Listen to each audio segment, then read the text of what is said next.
Cheryl's in the house. Question. My boyfriend and I have been exclusive for 9 months. I make about 7 times what he does. He recently had an opportunity to increase his income that he isn't interested in pursuing. How can I bring that up? So I'm just going to use some simple math. You make $140,000 a year and he makes $20,000 a year. Okay. If he made $100,000 a year and you make $700,000 a year, is it really appropriate? I mean, okay. So how do you bring it up? Well, you simply say what you're feeling. Like, what are you actually feeling, Cheryl? What is it? What is it that you're feeling? Okay. Oh, continue. She just wrote this. It's important for both of us to try to do our best financially as a couple going forward. He's never been married, no kids. I'm divorced with 3. Okay. So first, identify what you're feeling. What is it you're feeling? And write down the feelings. How do you feel about this? Do you feel agitated that he's not pursuing it? Do you feel disappointed? What are the emotions that you're feeling regarding this choice of his and that he isn't interested in pursuing?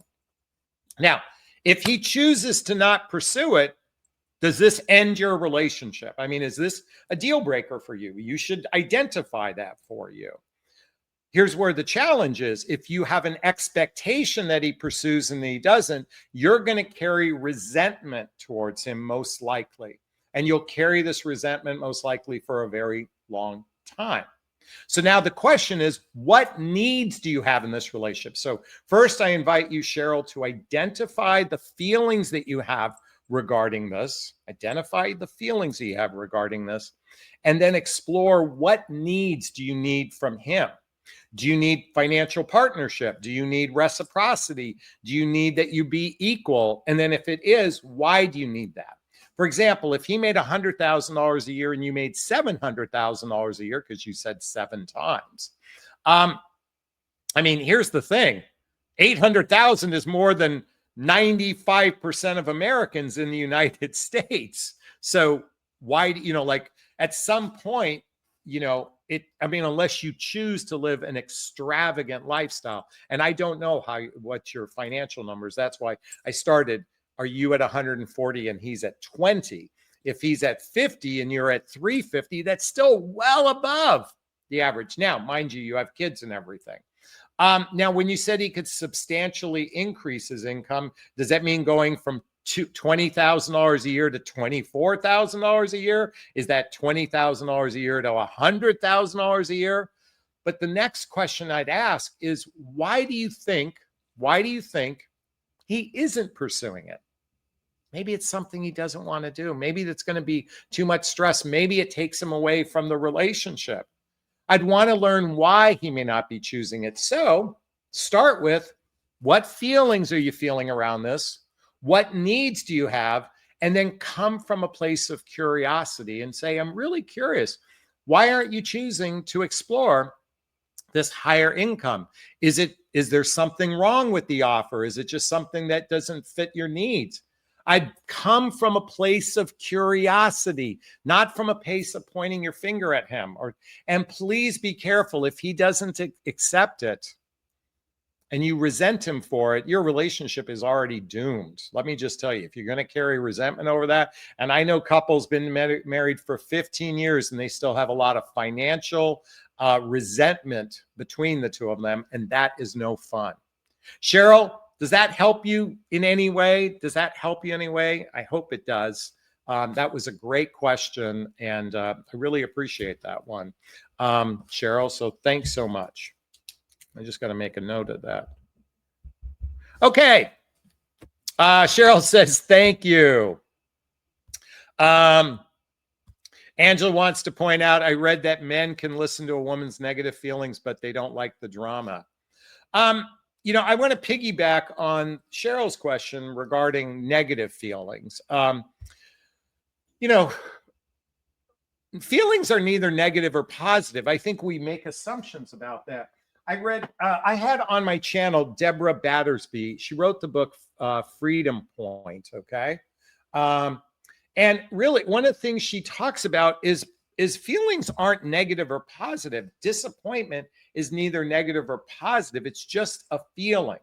When we associate it with negative, positive, anger is a feeling that we usually assume is negative. But if you might need anger to fight somebody to protect your family, and that's a good thing. I'm using that as a crude example. So rather than looking at it from a negative, positive standpoint, I think it's great if Cheryl identifies what she's feeling. And here's the thing, if you've read my book, What the Heck is Self-Love Anyway? A Journey of Personal Development, Self-Help, and Spiritual Work. By the way, link below to get a copy of my book and all the books I recommend. Chapter 1, Speak Your Truth. Do it with kindness. In Chapter 9, if it's sincere and from the heart, you can't say the wrong thing to the right person. See, if Cheryl chooses to speak from her heart, first identify her feelings and identify her needs. That way you're having a conversation from some concreteness rather than what most people do. They vomit their communication and expect the other person to get them. So first, come from a place, know what you're feeling, know what your needs are, and most importantly, come from a place of curiosity. And I think if doing so, and by the way, this would be a great, I don't want to say test for your relationship, but it'll be a great opportunity to see how you guys navigate an uncomfortable conversation. I was in a relationship with a woman, Dr. Sherry Myers. We did a workshop together called We Need to Talk, Bringing Up the Touchy Subjects. If you want to get a copy of the workbook, shoot me an email and I'll send it to you. Just let me know. Go to my website and, anyway, or just type in jonathanasley.com/questions and ask to get a copy of it. But we did this whole workshop about how to bring up the touchy subjects from a heart-centered place. Coming back, I talked about the book Nonviolent Communication by Marshall Rosenberg. But when you learn to communicate from a heart, by the way, this book should have been titled Compassionate Communication. When you come from a heart-centered place, having these difficult conversations will allow you to build the deep roots of trust so you can navigate the small bumps as well as the big bumps, okay? The small bumps as well as the big bumps. And again, if you want to ask me a question, I'll just type this right here. Let me just do this here. And I'll just post this here. So if you want to ask me a question, it's either question or questions. It's either one or the other. Please forgive me. Question or questions. So jonathanasley.com, questions, and you can get a copy of We Need to Talk, Bringing Up the Touchy Subjects. And if you want to schedule a discovery call with me, there's links below to schedule a discovery call with me to see if working with a coach is right for you. In fact, if you appreciated this conversation I had with Cheryl, please hit that like button. Please share this video. Please subscribe to my channel. All right. More questions. What do you got for me? If you have questions, Angela wants to just point out very good perspective. Thank you so much, Angela. I really appreciate that. And then, as I said before, Cheryl said thank you. Thank you for that as well. All right. If you have a question, write the word question, then post the question thereafter. Or you can purchase a super sticker, super chat. Oh, Cheryl wants to point out, great points. Communicate my feelings, my needs, and stay curious. Exactly. Communicate your needs, your feelings, and stay curious. Exactly. Yay. I'm so glad you saw that. And again, if you want to get a copy of that, We Need to Talk, Bring Up the Touchy Subjects. Kind of goes in line with the conversation we had